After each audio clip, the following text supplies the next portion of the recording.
So Trump just deployed 800 National Guard troops to D.C. He went and actually federalized the whole damn police force. And then he put the whole city under federal control for the first time in American history. Calls it Liberation Day.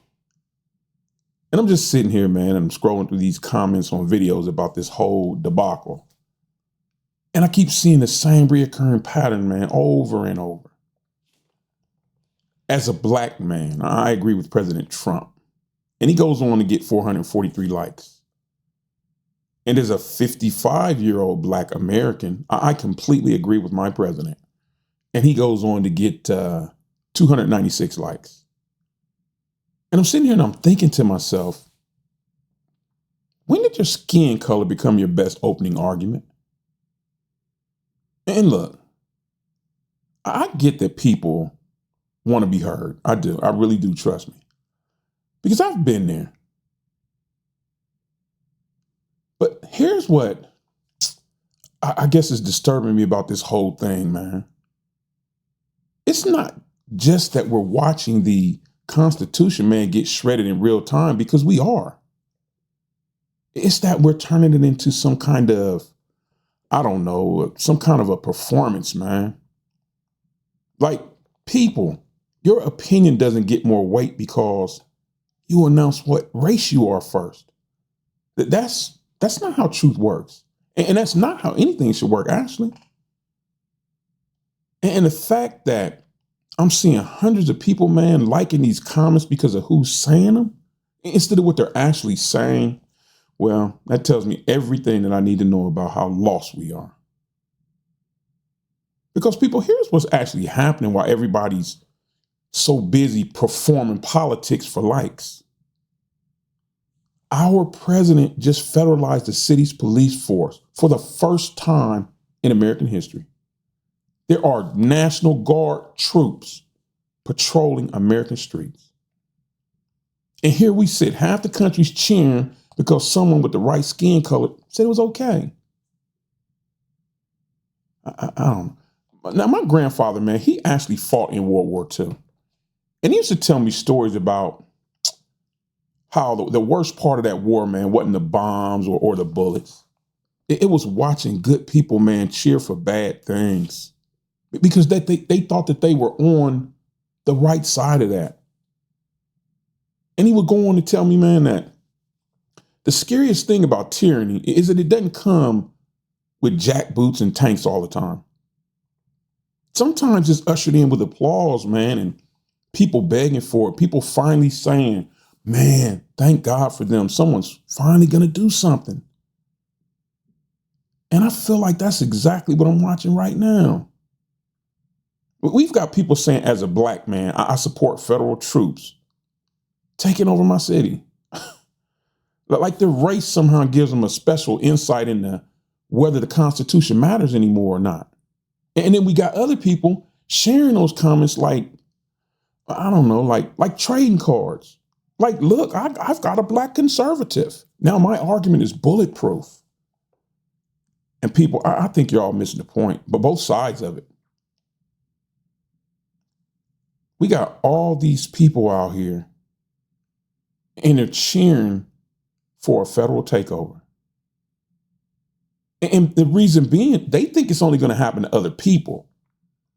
These guys making these comments, they think that because they're 55 and because they live in the suburbs and because they voted for the right guy, that they're going to be somehow protected. It's almost like watching people vote for the leopards eating people's faces party and then acting shocked when the damn leopard eats their face. And I mean, look, didn't we just go through this? Look what just happened. Think about all those Latino families who voted for Trump. They were thinking that he's only going to deport the bad immigrants, the illegals. He's not going to deport our family members or our neighbors, just the ones who, the bad ones, the other ones, I think is what they were called. And then fast forward, what happens? They hear a knock at the door. ICE shows up at the front door and their uncle gets deported, or their cousin who's been here 20 years, he suddenly get shipped out. And then they're standing there like, wait, whoa, we're the good ones. We voted for you. Oh, and the same thing with the farmers. The farmers, they wanted to get rid of all the illegals, remember? Really? You mean to tell me you want to get rid of the very people who stand in your fields and pick your crops? And who work for wages that you yourself wouldn't even accept? And then fast forward, harvest season comes and nobody shows up to work. And now, when it's affecting them, they're crying about losing their entire livelihood. I'm sorry, the fucking leopards ate your face. What did you think was going to happen? And here's the part that burns my britches, man. Trump is running around here talking about being tough on crime, right? He's the law and order president. He's going to lock everybody up. Meanwhile, to save his own ass, he's moving convicted child rapists from maximum security federal prison to a minimum security one. Let me say that again for those in the back that may not have heard me. Convicted child rapists getting moved to easier prison. But sure, tell me more about how tough on crime he is. And you think that's only going to affect other people too? You think that when they start cutting deals for the worst criminals, all the while federalizing your local police, that you're somehow going to be safer? And I know what some of you guys are thinking. You're saying, Unc, make it make sense. Why would anyone be against stopping crime in their own neighborhood or in their own city? And look, people, that's exactly the right question. But that's exactly what makes this so dangerous. I get it. I really do. Crime is a problem. I think we can all agree on that. People have a right to feel safe in their own neighborhoods when they're walking down the street. And when your own local government isn't getting the job done, and when you're tired of seeing the same damn issues pop up over and over again, I know I am. Well, the thought or idea, man, of somebody being able to just swoop in and saying, I'll fix this, it sounds pretty damn appealing. Hell, I know if my neighborhood was falling all apart and the mayor wasn't doing shit about it, part of me would probably be really relieved, man, if someone, anybody, showed up with a plan, and not just a plan, but the actual authority to implement that plan. But here's where my analytical brain kicks in. I know what I've learned from 30 years of watching politicians make unfulfilled promises. The people who show up with the quick fixes and the big promises, those are usually the ones that you got to worry about the most. Because here's what's really going on. Crime in DC is actually going down, way down. Violent crime itself dropped 26% this year alone. So we're not talking about some emergency crisis that required federal intervention. We're talking about a president who just wants to flex his federal muscles. And this was the excuse to do that. But people, Pandora's box, once you open that door, once you say, okay, federal troops can go on in and patrol American streets because the president says so, it's hard as hell to close that door. Because today is DC's crime. Tomorrow it's protests in your city. And next month, who knows?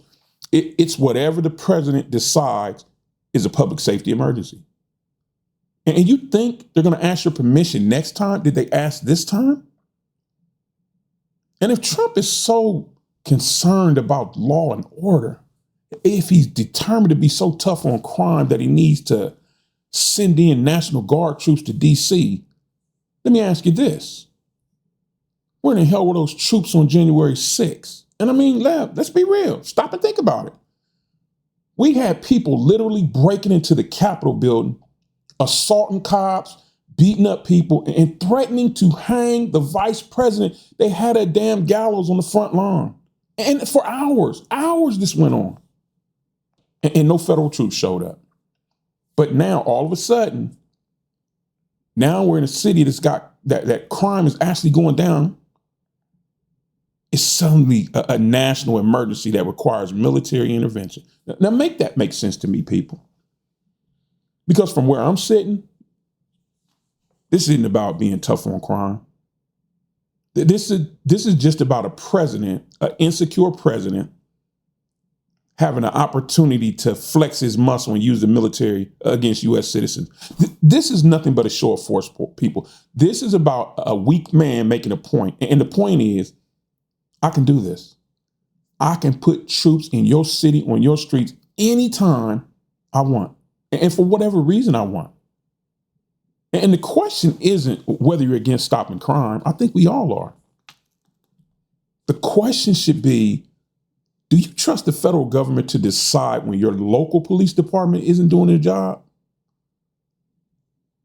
And are you okay with living in a country where that decision gets made for you? And remember, too, people, that this is happening against the will of the people. The mayor of D.C. didn't ask for this, and the city council didn't vote for it, and the people of D.C. themselves didn't ask for those troops to be there. Trump just decided on his own, like some kind of a king. Wait a minute. Speaking of which, have you stopped to take a look at what he's doing to the White House? He's building what looks like some kind of a medieval king's gaudy ass palace. Gold fixtures and marble everywhere. I'm looking for a damn dragon to pop up. But he's expanding it, man, like he's planning to stay forever. And now he's turning around, he's putting troops in the streets without asking anybody's permission. And I don't know about you, but when do we start being okay with presidents of our country acting like kings?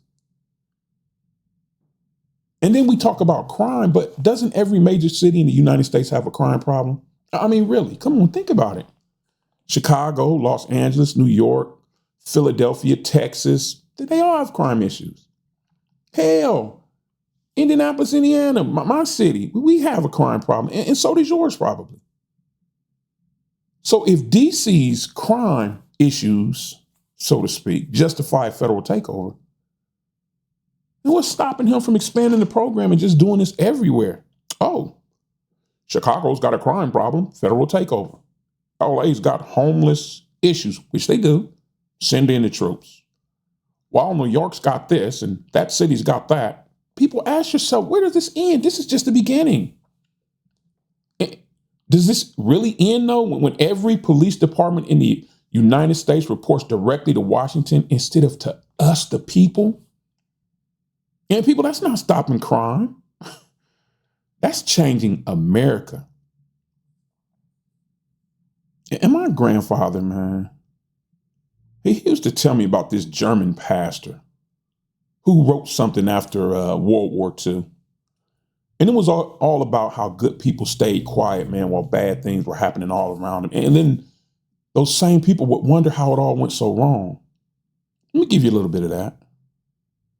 First, they came for the protesters, and I said nothing because I wasn't in the streets protesting. And then they came for the high crime neighborhoods, and I said something because I didn't live there. I didn't live in a high crime neighborhood. And then they came for the journalists, and I said nothing because I wasn't a reporter. And then they came for my city. But by then, there was no one left to speak for me. And people, that's where we are right now.